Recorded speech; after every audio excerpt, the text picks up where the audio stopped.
Now, let's say you ain't intrigued by that. You're not falling for the bullshit. You see what Anthony Davis, what I just said about Anthony Davis, if you the Brooklyn Nets. You see he gave you 1 out of 4. Why would you want that? Even worse, why the fuck would you want a backcourt with Ben Simmons and Russell Westbrook, who I think is going to bounce back next season, wherever he goes? But why would you want that as your backcourt? Why would you want a clusterfuck for a season? That's not good for the franchise, for your fan base, for your mental space. At least KD and Kyrie on the fucking court looked good. Why would you want to put some shit out there that don't look good? That's bad for business. That's the type of shit might make the league want to step in and say, we need to reconfigure.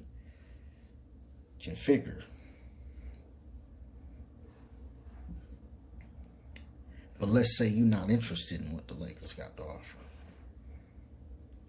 I'm going to give you one more team that they're not talking about. The Denver Nuggets. Oh yeah. We're going to talk that talk. I'll give you Michael Porter Jr. and Jamal Murray for KD and Kyrie, straight up. Straight up. Why would this make sense for the Nets? You get an all-star and possibly a future all-star in Michael Porter Jr.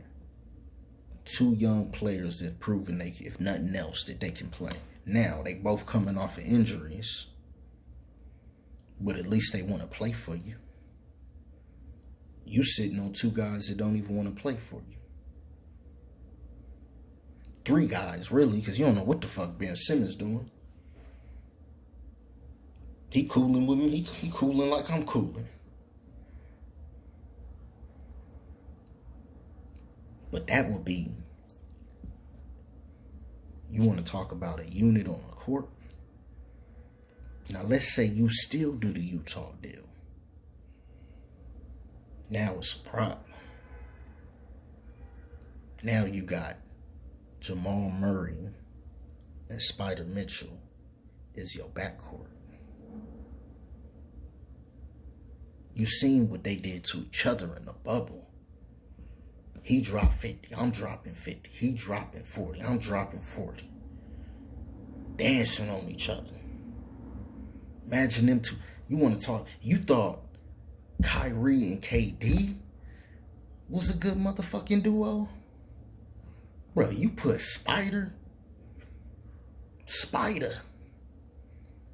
and Murray in the East? Are you fucking kidding me? That's a championship contender.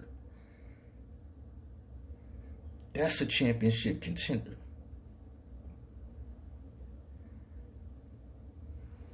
Now you got Claxton, Blake Griffin, Michael Porter Jr., Spider, and Jamal Murray. That's your starting 5. Coming off the bench, you still got Seth Curry. You know what I'm saying? You'll still have Patty. Oh, no, you got rid of Patty for... Oh, excuse me. You still got Conley, too. So now you could bring Conley off the bench with Seth Curry. And let's say you get Clarkson. Come on, man. That's a championship team, especially in the East.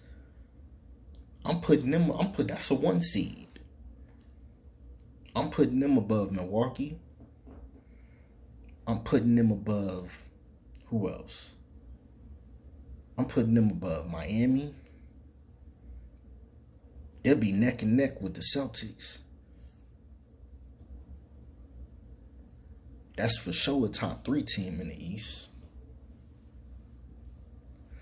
But of course, I want my Lakers to get KD and Kyrie. Now, if you the Nuggets, that's an offensive match made in heaven. To have Big Yoke on the floor with KD and Kyrie. Are you fucking kidding me? Can you imagine the poetry?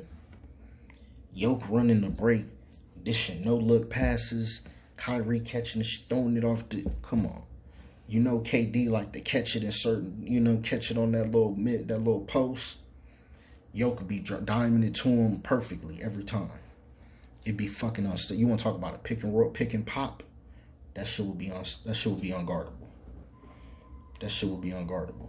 Now, they be first team all no defense, but that shit would be poetry to watch offensively. That shit would be poetry in motion. And if you Denver, you not gonna get no free agents like that. And if you Denver, staying packed is only gonna put you in the middle of the pack. Because, as I said, ain't nobody winning no championships other than the Lakers. Not next year. Bron don't take too many off. He already said it ain't going again. The Clippers are coming. You're not going to be better than them staying packed. The Suns are still there. You're not going to be better than them staying packed. Dallas, they coming. Shit, they making moves. What are you gonna do? You the team no one's even fucking talking about. Drop the mic. And if you Brooklyn, you gotta roll those dice. Whether you can make that trade with the Jazz, or you can just make the trade with the Nuggets and have Ben Simmons, Murray, and Michael Porter. As I said, that would be a competitive team. That would be a fun team to watch. But if you go ahead and make that other trade with the Jazz as well, that's some shit you got for now and the future. That's a team I think could win more than one championship. Shit. Or do you go with what the Lakers have to offer? You only got one chance to not fuck it up. If you the Nets, you don't want to look up and be the Houston Rockets. No disrespect. They years away from even making the playoffs. You don't want to be that. You don't want to be OKC. No disrespect. They years away from making the playoffs. You don't want to go out like that. You want to look at what the Celtics was able to do, making trades. You want to look at what Philly just was able to do. Stay competitive, stay in the mix. Hope y'all enjoyed this breakdown, this episode of the Bully Ball Show. I'll be tapping in soon when some more news happens. Till then, stay blessed. I'm out.